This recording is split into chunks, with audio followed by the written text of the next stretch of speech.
God of Abraham, Isaac, Jacob has an actual name. It's not a detail, it's the centerpiece of theology. It's God's identity. His name is Yahweh. It's all over the Hebrew scriptures. He makes sure we know him by that name personally because it's a crucial part of the covenant. The same covenant Islam claims to be connected to.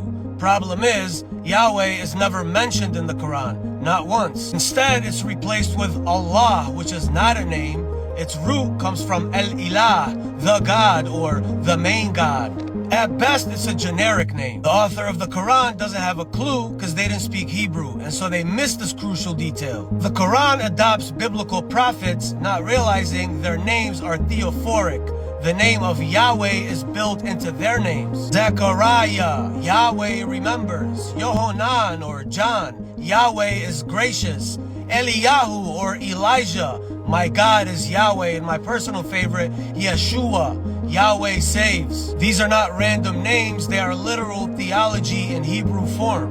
The Quran keeps the prophets while completely erasing the name of Yahweh inside of their names. Again, the author didn't speak Hebrew and so completely missing this. So much for final revelation. That's not revelation, that's just bad plagiarism, the kind that will get you caught up by your college professor. Either Yahweh's the true God and Muhammad worshipped someone else, which would make Islam false, or Allah is some generic name/title invented later, meaning Islam doesn't preserve the original faith, also meaning Islam is false. And so I present to you the Islamic Dilemma, Part 3, the Yahweh Code, in theaters now. Apa maksud dari? And so I present to you the Islamic Dilemma, Part 3, the Yahweh Code, in theaters now. Inilah dia, Dilema Islam bagian 3. Kode Yahweh, tayang sekarang. Maksudnya, ini gaya retorika dramatis. Seperti trailer film. Orang tersebut menyimpulkan argumen dilema tersebut dengan nada satir. Tujuannya memberi kesan bahwa ini seperti episode baru dalam seri argumentasi yang membongkar kontradiksi teologis Islam.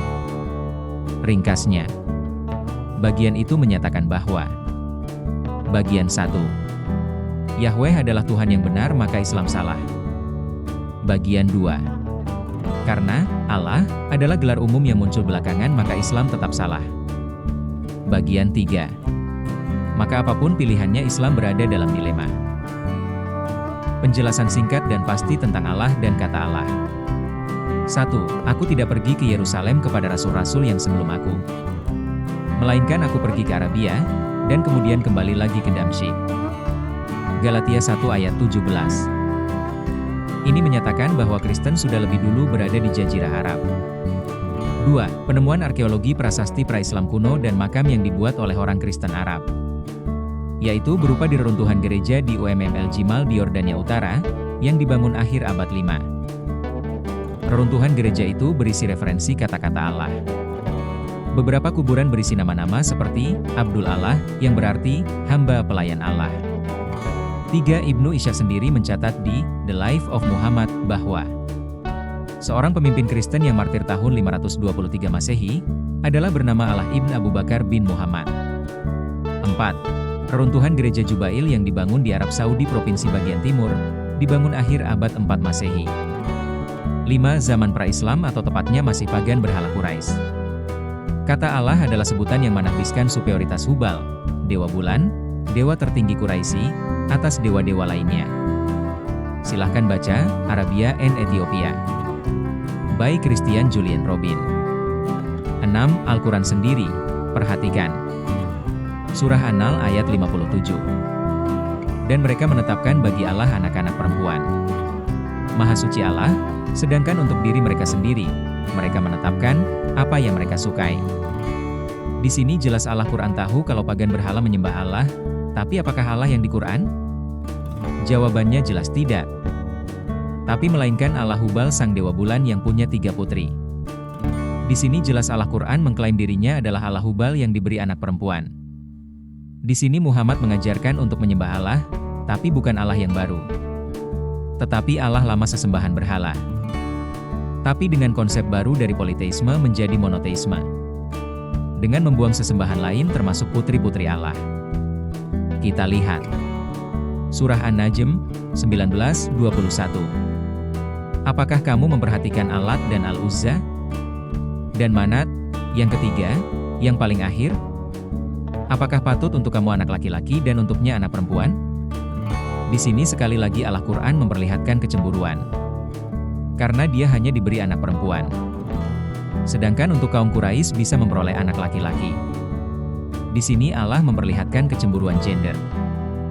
Jika sang Allah Quran ini bukan Allah pagan Quraisy, maka seharusnya dia tahu bahwa yang disembah pagan berhala bukan Allah Quran.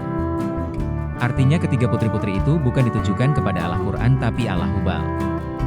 Namun sangat jelas dalam ayat itu, bahwa Allah Quran menyadari dia punya 3 anak perempuan.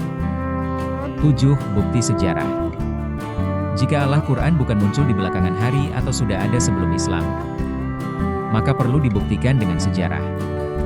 Kita tak perlu terlalu jauh ke masa Abraham atau Musa. Nabi Isa AS, lahir di bawah pohon kurma. Dan dia menyembah Allah Quran. Jika itu benar maka pertanyaannya adalah tentang jejak Nabi Isa saat ini. Di mana kaum Isa sekarang? Berapa jumlah kaumnya? Seperti apa ibadahnya? Apa nama tempat ibadahnya? Seperti apa isi pengajarannya? Perlu diketahui, bahwa tak ada bukti satupun jejak sebuah bangsa atau suku di dunia ini bahwa mereka pernah menyembah Allah Quran sebelum Islam ada, sesuai karakteristik Allah Quran.